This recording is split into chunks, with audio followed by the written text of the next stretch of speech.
Bonjour, nous sommes le dimanche 16 août 2026 et le sujet est le transport maritime, les routes du Nord et l'Europe. Un premier porte-conteneurs chinois, le Dubai Tower, ici à l'image, a pris la route de l'Europe via l'Arctique, ce qui fait économiser des milliers de kilomètres de transport et donc du temps. Ce voyage inaugural, qui doit être hebdomadaire, s'inscrit dans le projet chinois de route de la soie polaire et permet d'éviter une région Proche-Orient, Moyen-Orient de plus en plus instable. Avec le conflit au Moyen-Orient qui a débuté le samedi 28 février, il y a déjà 5 mois et demi.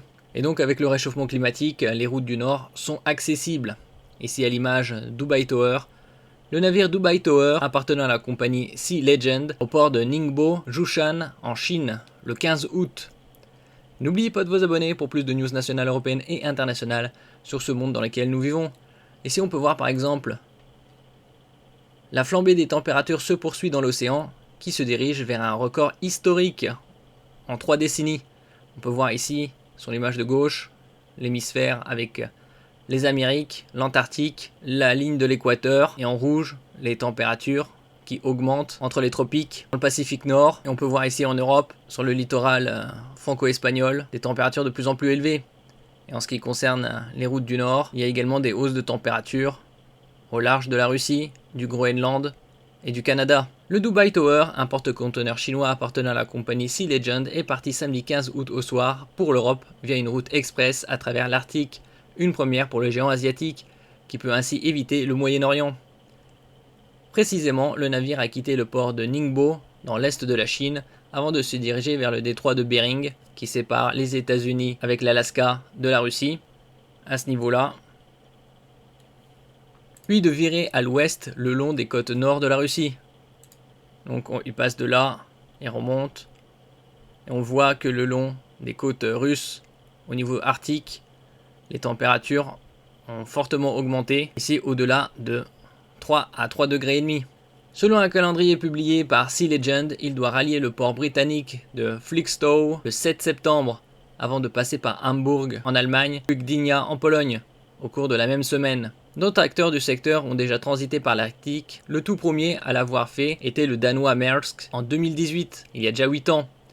Ce trajet par la route maritime du Nord, RMN, est 2 fois moins long que celui passant par le canal de Suez, en Égypte. Donc il faut traverser l'océan Indien, la mer Rouge, la mer Méditerranée.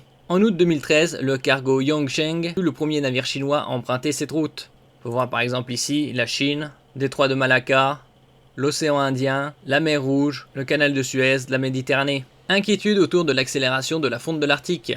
Bien évidemment, pour passer par l'Arctique, il faut que la banquise soit grandement réduite, voire inexistante. Ce voyage inaugural, qui doit être hebdomadaire, s'inscrit dans le projet chinois de route de la soie polaire et permet d'éviter une région Proche et Moyen-Orient de plus en plus instable entre la guerre opposant États-Unis-Israël à l'Iran depuis la fin février, donc ça fait 5 mois et demi, et les nouvelles menaces des Houthis du Yémen en mer Rouge en soutien à Téhéran.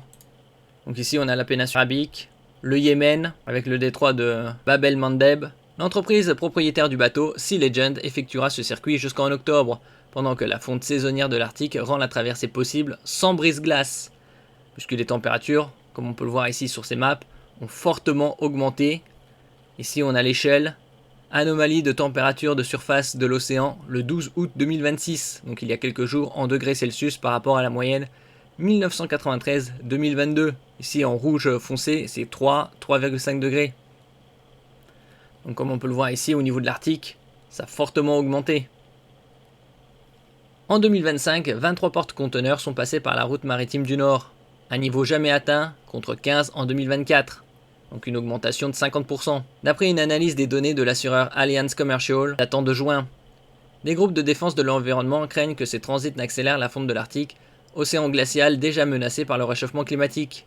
De nombreuses sociétés, dont le mastodonte français CMA-CGM, le suisse MSC et l'allemand Hapag-Lloyd ont toutefois signé un texte, l'organisation américaine Ocean Conservancy, s'engageant à éviter les routes de transbordement de l'Arctique, qui inclut la RMN. Merci pour votre écoute et à la prochaine.